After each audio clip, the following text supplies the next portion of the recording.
Hey, good evening, good afternoon, good morning, or good night. This is your boy Pixelia here with the one and only Buckaroo, Buckwheel on the vinyls, Buffalo.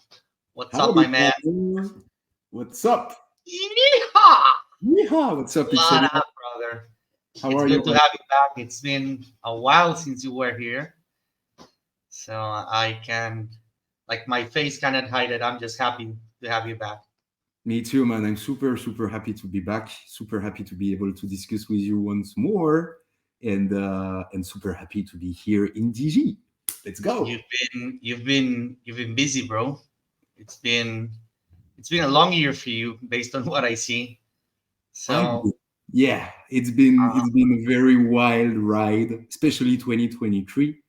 24 started very high as well, with a lot of transformations, a lot of creations, content creations, popping on every side, the music side, the the, the metaverse side as well, obviously. So yeah, we're super busy right now, but we're doing okay, great, and we have so much planned. So that's excellent. I'm happy to hear that, brother. Now, um, I think it's fair to say that the last time we spoke was like 220 saloon parties ago, give or take. They did, they did. So that's a lot of parties, and a lot of things happened since then. So, as always, I always enjoy creating timelines to try and understand the evolution of someone or something. Um, so let's start from the beginning. Like, it all started with the saloon, and then it all evolved into an NFT collection. So why don't we talk about that for a little? Talk to Sure. me about the saloon. Like, I think this is the first step towards the conception of the skulls Yeah, collection. so it was absolutely linked because I needed to when I came in the NFT space, in 2021, I quickly figured out that a lot of NFT collection had only um, value because of the picture, because of the worth that it was representing, but no real utility was attached to it. Um, in the music NFTs, we had also another problem, which was the value of the music itself. We've been discussing that before, if I remember well. So I was like, okay, how can from my small position brings to my community, to the people who trust me, in a way that could be fun, that could be appreciable for absolutely everyone, me included, to be able to produce wearable, to expand the futuristic Western vision ID and brand, all that stuff was also stuff appreciable to me. um, so I was like, let's gather all of this. Now we have a venue, which is the Buffalo Saloon. Yeah. Inside the mega big NFT collection, a main token, entrance token, named BOTV Skulls, Buck Wild on the Vinyls, which is the sound tag that you can hear in nearly all my sound, which define pretty well what I do when I am performing live. Um, so we said BOTV Skulls will be the entrance token all, of all the universe, plain and simple. That universe is now deep and very big because we are on multiple platforms. We are on Decentraland, of course. We are on HyperFi. We are on Roblox recently, of course, too, as well. And also on Cyber. So we have plenty of spaces where we can go, to spread good vibes events, and to bring more people also to get interested into those metaverses spaces, both Web2, Web3, wherever we can gather and produce content. But I needed also to have like a system in place to be able to release very exclusive music for my holders, very exclusive items, very exclusive moments as well, such as VIP tickets, entrance to conference meetings, like IRL meetings. So it began in March 2023, where we released the BOTV collection. Yep. We quickly started to release 2 times a month music NFTs with commercial rights. So the goal of those is pretty simple. It's like I'm gonna produce a song. That song will remain mine in terms of master.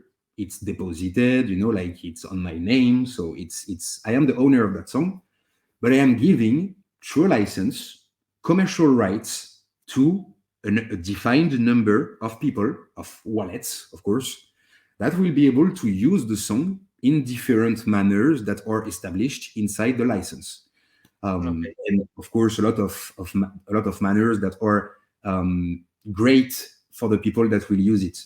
If you are, for example, a YouTuber, you can use those music without having the fear of having a copyright strike or stuff like this because it's made for that purpose. If Okay. you are a rapper, for example, you can take those songs, ask me the parts for it, and do a whole music with it to release it after on Spotify or such occasions. If you are close, for example, of the synchronization industry, such as the movies, the ads, and you want to synchronize that song, you would be able to place yourself inside that deal too because you have a commercial license. So there is a wide range and of course, without talking about money, just being able to use it on YouTube, TikTok, Instagram without having the strike and having the power of having your own music that might reflect you. I'm praying that if you are following me, it's because we are stuff that we are in common, in at least in the music stuff. Yeah. So it should be music that reflects you also a bit, that you like, that you enjoy, and that you can, like use for your own video, photo content, or whatever. So that was the very first main stuff I wanted to do because at my position, and I insist on that, I cannot do royalty shares. If tomorrow I release a song on Spotify, I'm working on that to grow. But if tomorrow I release a song on Spotify, I would most definitely do streams, but I would not do like millions of streams so far. And I'm still working on that. But Mhm. that would represent, 0.0005% for each people at the end of the year if I was doing such processes that can exist already in the Web3. So until I reach that step, I've thought about that simple system to still give my music, my heart, the value, and everything I'm producing for my community in a short time frame and be able to be consistent on that. So far, since March, um, they always had those music NFTs 2 times a month. If for any major reason they did not had it, it was because I was releasing a music NFT on Sound XYZ, for example, or because I was releasing a new song on Spotify, a new remix. Lately, last week, I have had the honor to remix a very very big group from the 80s, which is called Exile. Their song is called "Kiss You All Over." It was very very famous back in the days, and I had the honor to be asked to remix it officially.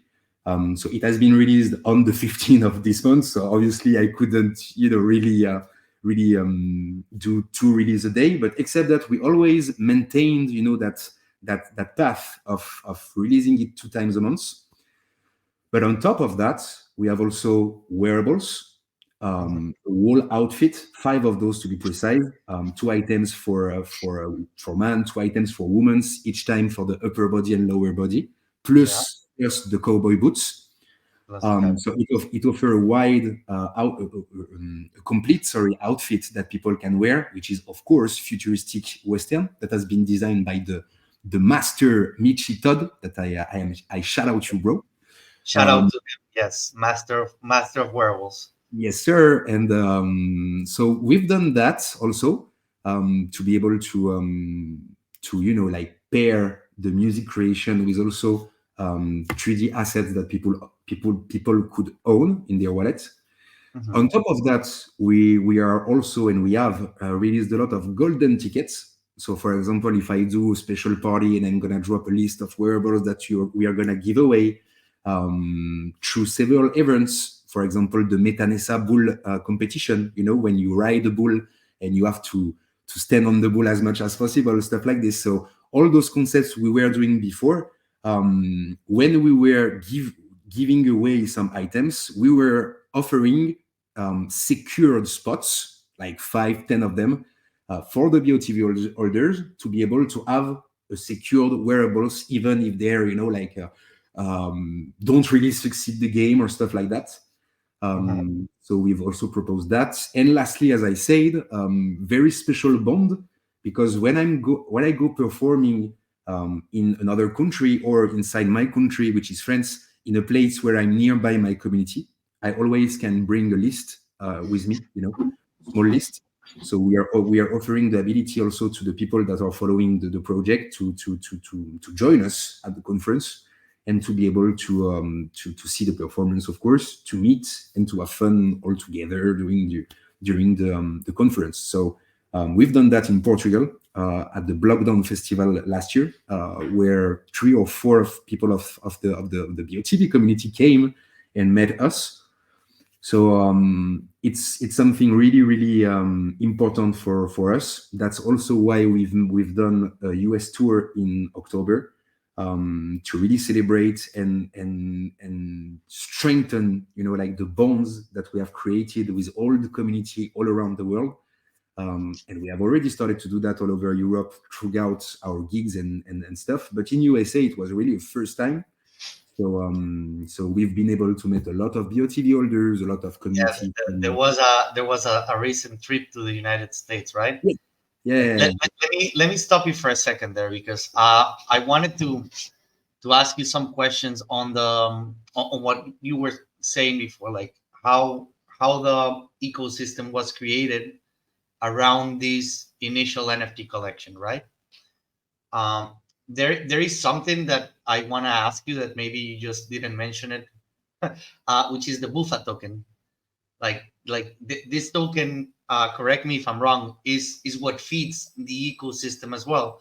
Like it gives the holders different opportunities to acquire different experiences, all related and linked to you, right? So it, like, how do you use the token? Like, is it like a point thing? Is it based on the NFT you had or you purchased?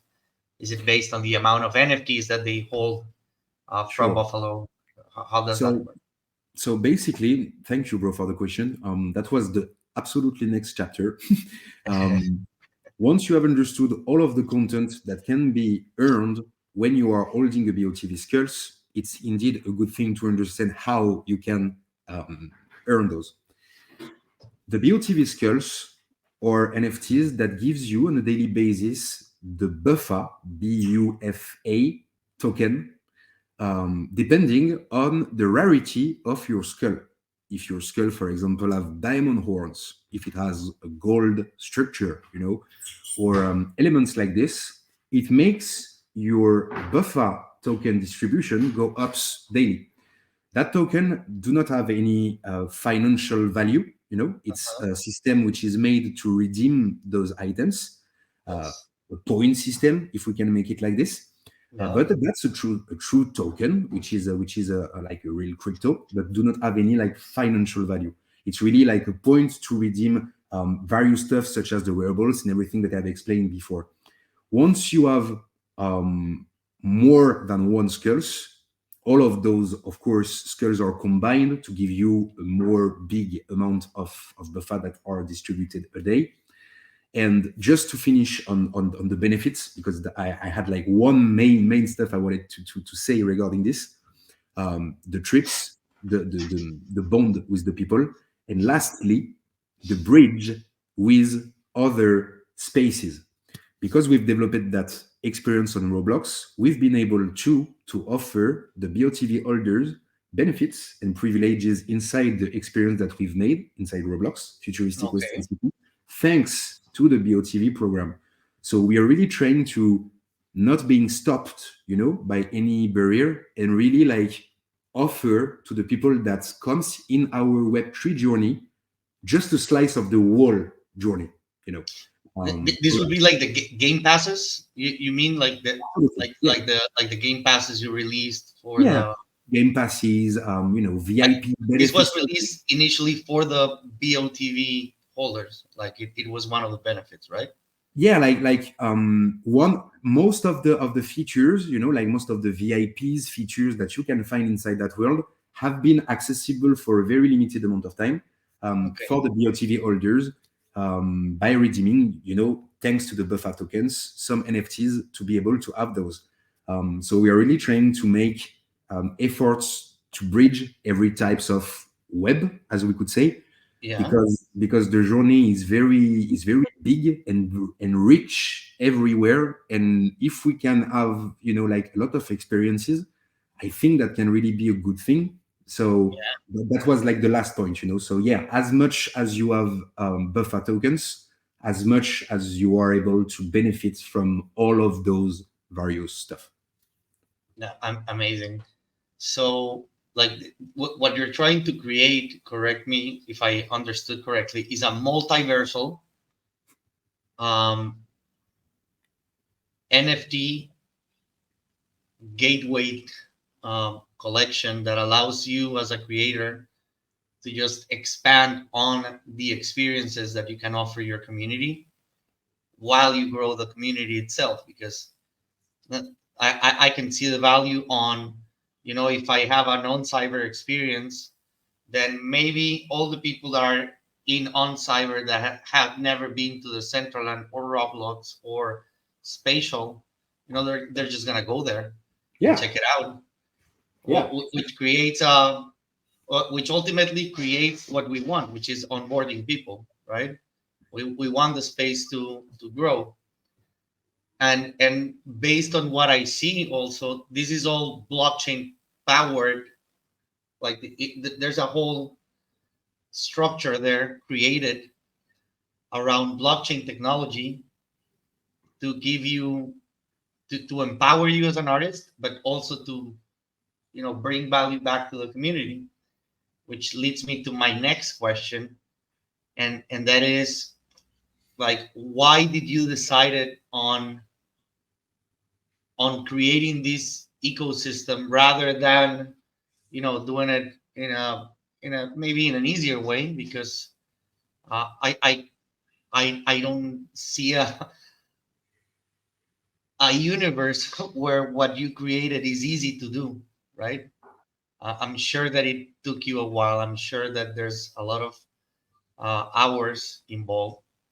So why did you choose that path rather than something different? you mean the path of building multiple experience on multiple Yeah, platforms than just choosing one in particular?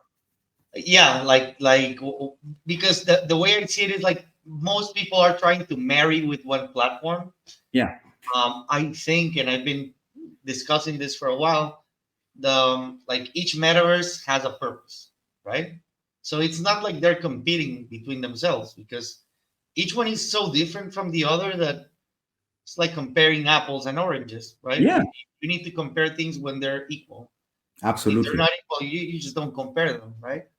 Yeah, So I'm so why creating all this multiversal experience, and why doing this like VOTV skull rather than, I don't know, this is just like maybe a stupid question, like why not creating a single collection for each community? Like why doing it like so big? Like this gives me the impression that you have a much bigger vision.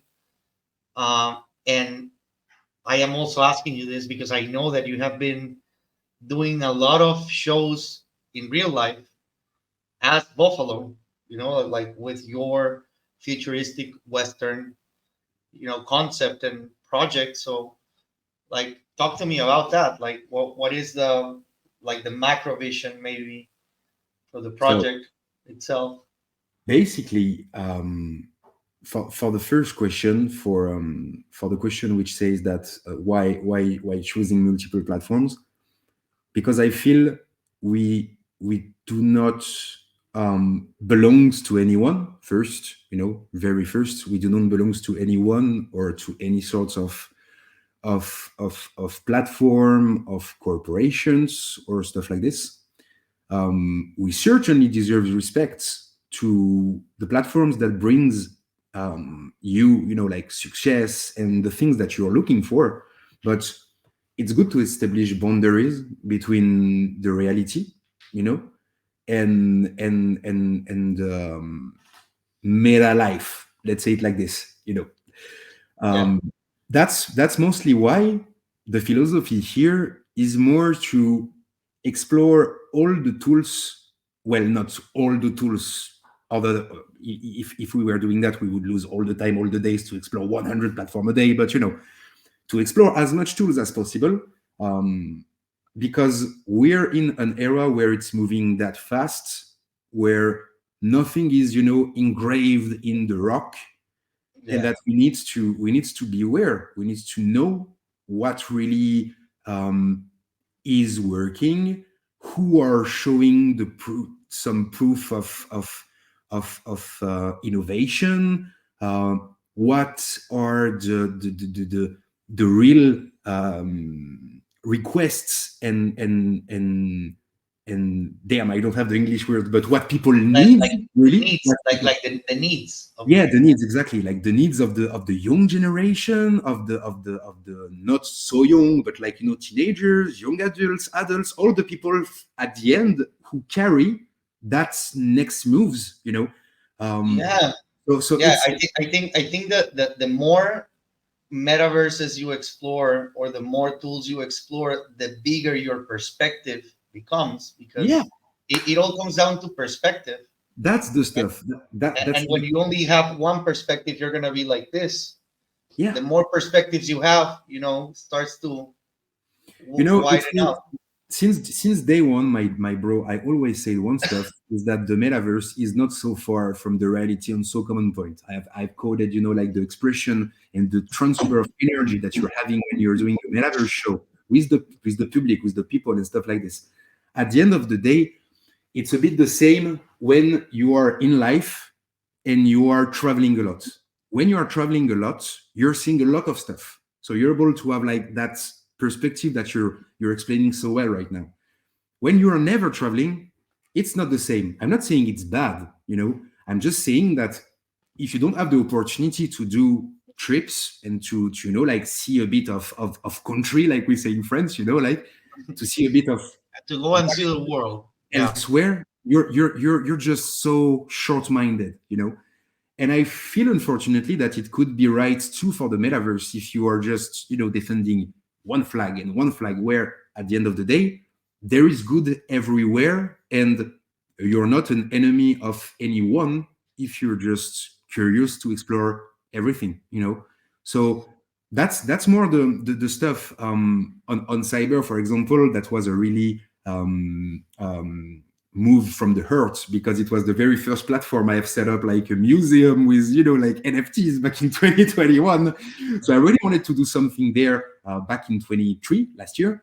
Then I discovered the incredible Hyperfi, which is absolutely insane too, because you have possibilities of Hyperfi building. is pretty cool.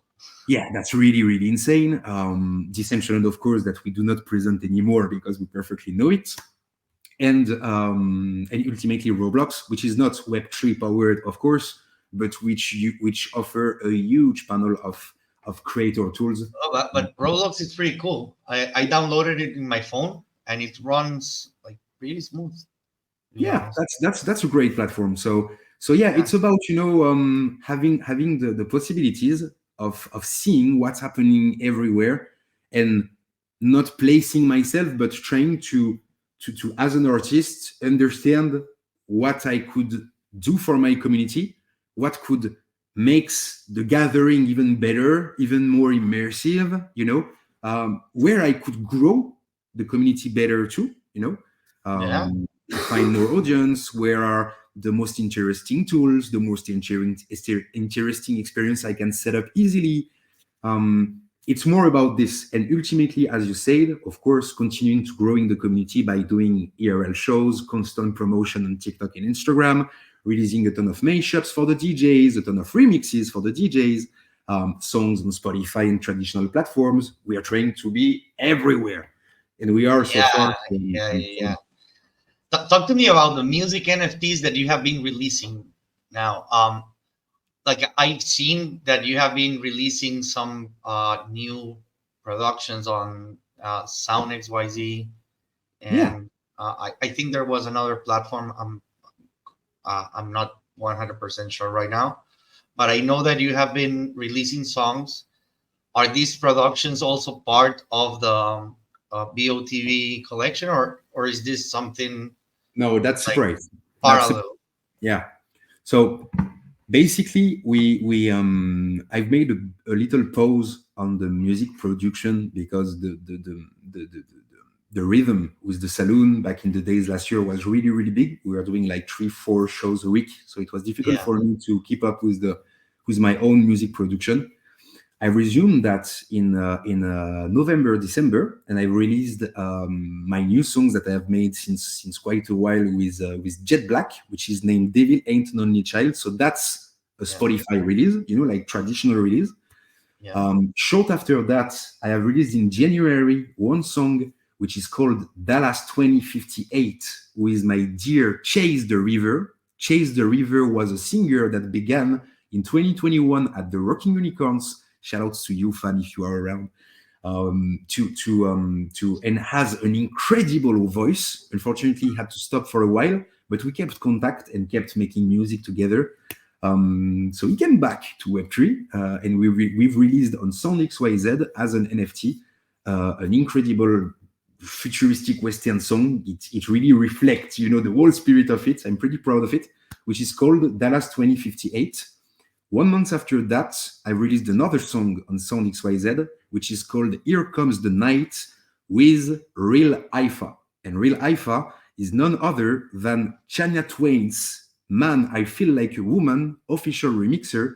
And he's also now a great friend that's with I'm working a lot with. Hmm. So we are gonna produce a lot of more collaborations, and it's an absolute great guy that I am really enjoying working with. So we've done that collaboration that we've released also on Sound XYZ, and it was beginning of this month. Both of those songs were followed by a release party, each time at the saloon, or in Hmm. Decentraland or on Hyperfi, stuff like this, to really Yeah, celebrate the fact that it's out and having a little show with it. So that's basically the only 2 times, those recent moments where the community did not have the music NFT from the BOTV program, because it happened that those releases were set up on that day, on those days. So yeah, there is those, and as I said, each 2 times a month, another you're music. releasing their music. Yeah, So it's no. I just wanted to understand that there's still like you're still releasing parallel your own music, your own thing.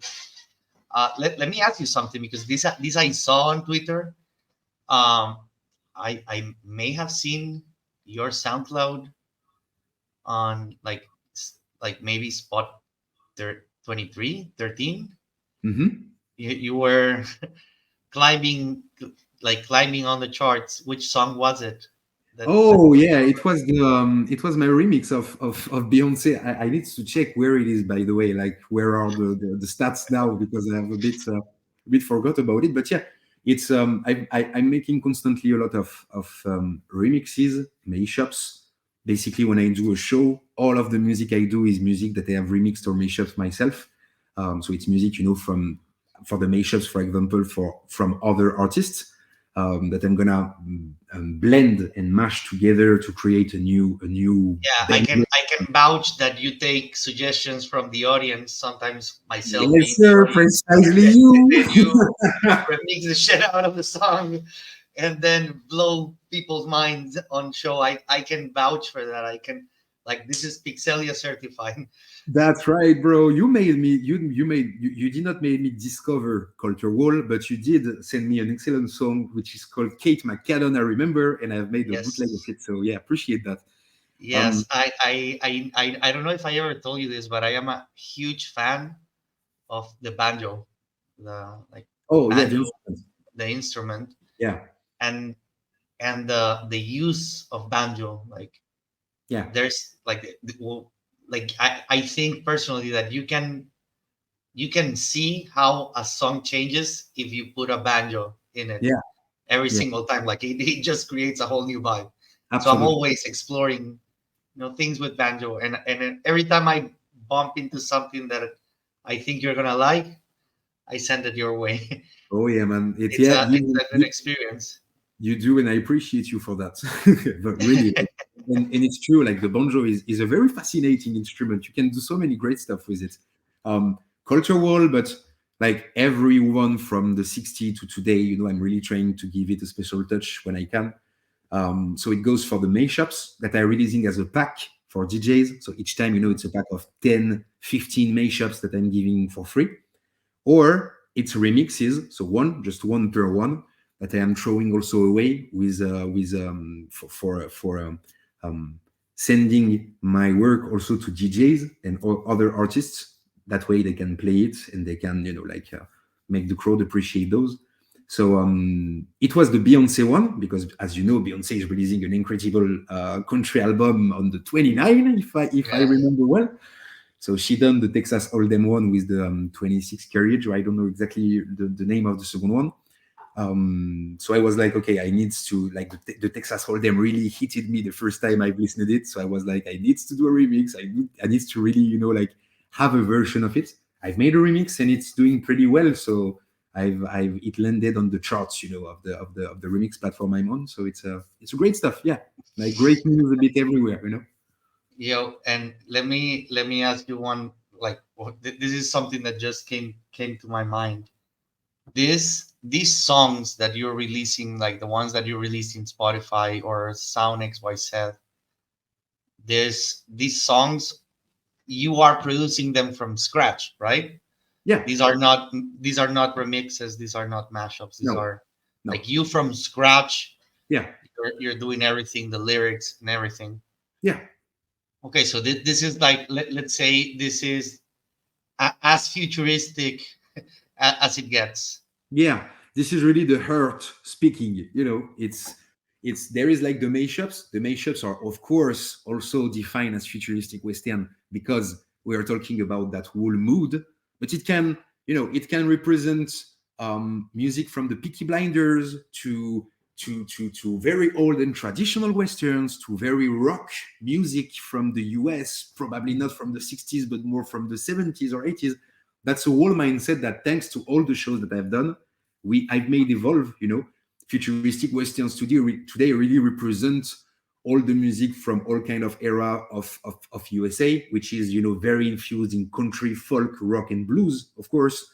Yeah, But it's not like anymore just country. It's really wider because I had to work to be able to respond to all the shows requests that I had. So I've created more than 500 mashups and maybe like only.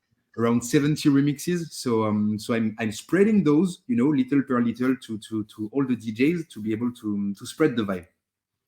That's pretty dope, brother. Look, I gotta say that I am really impressed by the evolution that you are sharing with me today.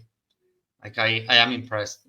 I know for a fact that it must have taken a lot of effort. Yeah. So big shout out to you for that. Thank you, Thank bro. you for putting in the hours and experimenting like this so that others know which path to take. You're a pioneer in what you're doing. So thank you for that. Thank you for sharing all of these experiences with us. And thank you for sharing the vision and the concept of the BOTV Skulls collection. Thank you for asking, my bro. Appreciate you. Which, as I said, and as I always explaining others, it is a whole ecosystem created to, you know, create music. Yeah. Part of the redundancy, like the sole reason of blockchain is to grant you control over your creations and to make sure that you're getting the money that people are willing to pay for your music to keep it up. And this is an entire ecosystem created for that. Because maybe I cannot buy the NFT, but maybe I can buy the song, right? Yeah. So it is quite interesting, I gotta say. And I want to thank you for your time, for taking the time to explain us this. And as always, it's been a pleasure, Buffalo. I don't know if you have any last words of wisdom for us. that it's Great. been a pleasure as always for me too, brother, and I'm looking forward for the next one. Thank you for having me. Thank you for your questions and for asking for the news. And my last stuff would be to wish you and all the Enten team all the freaking success possible ever. That's it, Thank bro. you, my friend. Merci, Amilito. Y yeehaw, my friend. Take care, brother. Yeehaw! Yeehaw!